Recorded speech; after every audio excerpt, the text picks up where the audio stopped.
We get big pieces of land direct to seller. So I have relationships with probably 400 property owners in the market that I want to be in. Specifically, it is, I don't want you to know the state, sorry, but I pick the counties where there's a supply and demand issue. I pick the counties where there are a lot of buyers. So you find these little pockets within counties and within the certain states that allow for certain development practices, but you find this through data. And I like to basically take one layer of data and stack another one on top and another one on top and another one on top. This is called data stacking. So what we do in terms of data stacking is we will collect all the property owners in this state that we're going after. And we say how many people have a piece of land between 10 and 20 acres and it's flat. Right there, I've got three characteristics. It's in the state that we're going after, it's a certain size range, and it's flat. And there are data providers that will tell us that. And then I want to find out some more information about the data. As a whole, I want to add on another layer of complexity. So 10 to 20 acres, big and flat.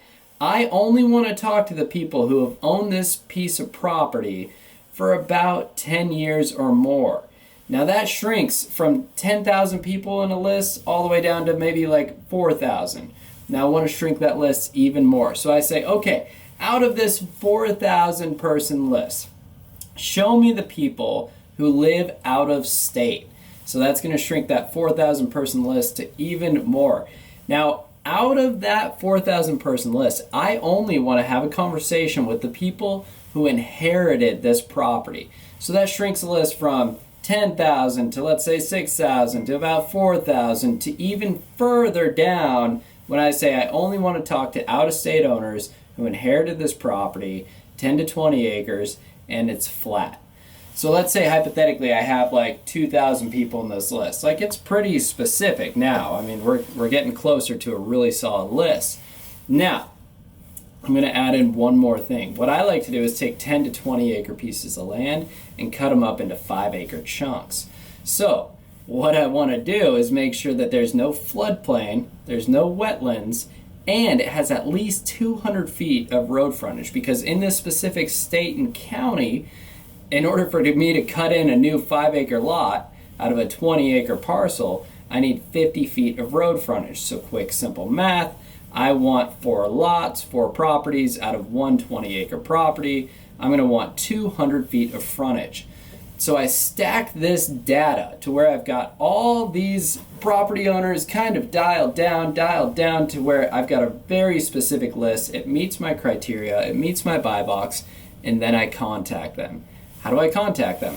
Well, there's several ways to do this. One of my favorites is to very simply call them. Now, I don't have the capacity to just call 2,000 people or 500 people on a day. I would, at this point, probably take the list, hand it off to my team, and say, hey, skip trace, which means find out these people's information, and call them. And just start with a conversation of, hey, are you interested in a potential offer on your property? And basically what this does, it's a yes or a no, and this allows people to say either I'm interested or not right now, I'm not interested. And then you can put them in this bucket or in this folder. You get to choose, is this a seller or is this a potential seller in a couple months? So once I've got my list that's being contacted by my team and they're saying, hey, are you interested in selling?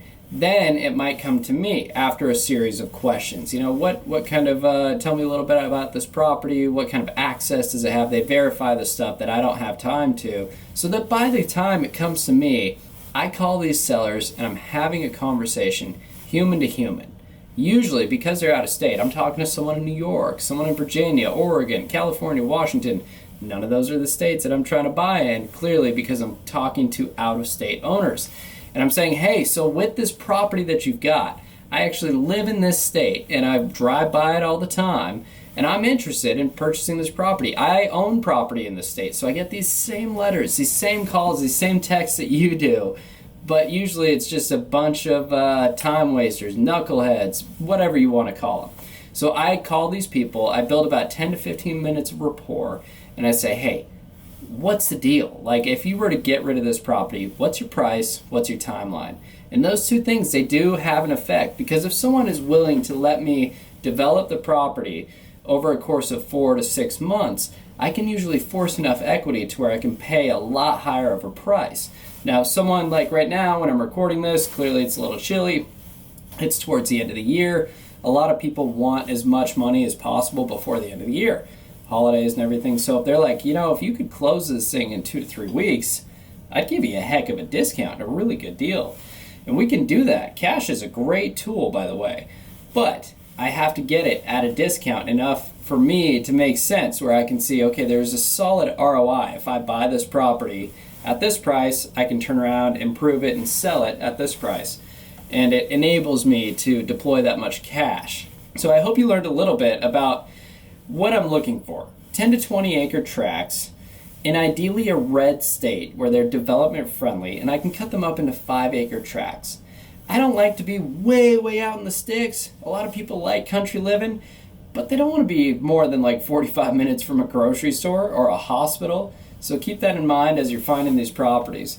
Now, if you want to learn a little bit about data stacking and where we buy our data from, how we stack it, and how we built a team, and what that team looks like, there's seats on a bus, right? And I have to know who's sitting in what seat, and what seats still need to be filled. I do have seats on my bus that I need to fill, but I have a pretty solid roster of people that do their job to make it very clear and seamless, so that by the time I'm talking to a property owner, I know what it's worth, I know what I can pay, I know if I have to owner finance it, what I can pay, I know what I have to do in terms of development, I know who to call at the county, I've got a surveyor, I've got an AI report, a summary, and I'm looking at it on a 3D map, and usually I have a little bit of background information of who I'm talking to. So if this is something that you would like to learn about, I hope you got value from this. This is just a glimpse of what we talk about on our webinars, and show you how decades of experience can save you if you're trying to start a land business, how you can get into buying land, and how you can improve it, and how you can make sure that by the time you're even having a conversation, you're not wasting time just dialing sellers who hang up on you, tell you to kick rocks, and flip you off. We have data on our side. We have AI and technology on our side that helps us to have fruitful conversations and actually be productive with our time. I took the time out of my day to hopefully shed some light on how this business works. I've got 2 or 3 texts from sellers since we've been here. I mean, just little stuff like, hey, you know who it is, give me a shout when you got a chance. We'll finish up our conversation. I know we talked last week. Wishing you a happy holidays.